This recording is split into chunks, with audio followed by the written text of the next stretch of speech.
J'ai envie de aborder avec vous aujourd'hui le sujet des relations humaines parce que c'est important. C'est corroboré par une étude de Harvard, la plus longue étude jamais réalisée scientifiquement. Elle s'étend sur quasiment 80 ans. Ils ont étudié la vie de leurs anciens diplômés, puis après d'autres personnes, pour savoir, au long terme, qu'est-ce qui rend les gens heureux. Les conclusions de l'étude sont les suivantes. Le facteur le plus important pour savoir si quelqu'un va être heureux dans sa vie, c'est la qualité de ses relations sociales. Pas la quantité, mais la qualité. Si vous êtes fâché avec un peu tout le monde parce que selon vous c'est tous des invitation, cherchez ailleurs des personnes avec qui vous pourrez bâtir des relations bonnes et sympathiques.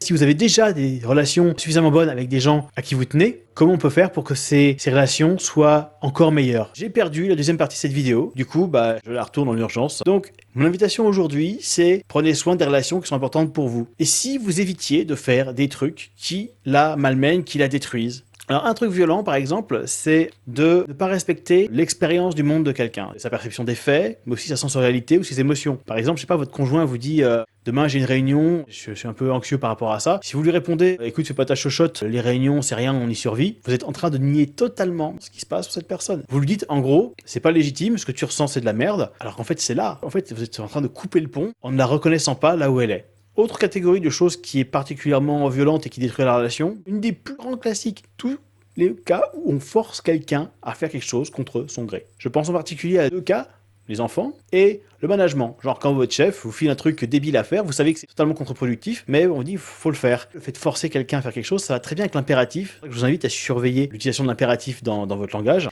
Et ça va bien avec la menace aussi. Comment est-ce qu'on peut contrôler quelqu'un? On peut pas, mais avec des menaces, on peut le faire un peu plus. Genre la menace d'être viré, la menace d'être puni pour les enfants. Après une petite menace, la relation elle va moins bien. Autre truc violent donc à éviter à mon avis, tout ce qui est label et jugement sur une autre personne, les tu es nul, tu es un connard, c'est jamais sympa à recevoir et en plus des fois ça reste. Je pense en particulier aux personnes qui reçoivent ces étiquettes là dans l'enfance et ils mettent des années à s'en remettre et moi je les récupère 30 ans plus tard en coaching et ça leur a bien pourri la vie. Je vous encourage à parler plutôt en jeu. Allez voir la vidéo sur la communication non violente par rapport aux émotions, aux besoins. Creusez un peu le sujet, voilà. Dernière idée de choses particulièrement classiques et qui détruit la relation, c'est tout ce qui est du manque de respect ou de considération et tout ce qu'on fait qui a pour intention que l'autre personne se sente mal. Ce qui est très bien pour se venger par exemple, parce que ça peut faire du bien à court terme de dire haha voilà il m'a fait du mal, moi aussi je vais lui faire du mal. C'est comme ça que vous allez préserver la relation? Sérieux? Vous croyez vraiment que ça va marcher? Non, ça met l'huile sur le feu. Mon invitation, dans ces cas-là, respectez la personne, même quand vous n'êtes pas d'accord, même quand il y a un truc qui n'est pas forcément sympa, vous pouvez ne pas être d'accord, vous pouvez me dire que vous êtes blessé, que vous en pouvez plus, mais si vous attaquez, vous contre-attaquez fort, vous prenez le risque que ça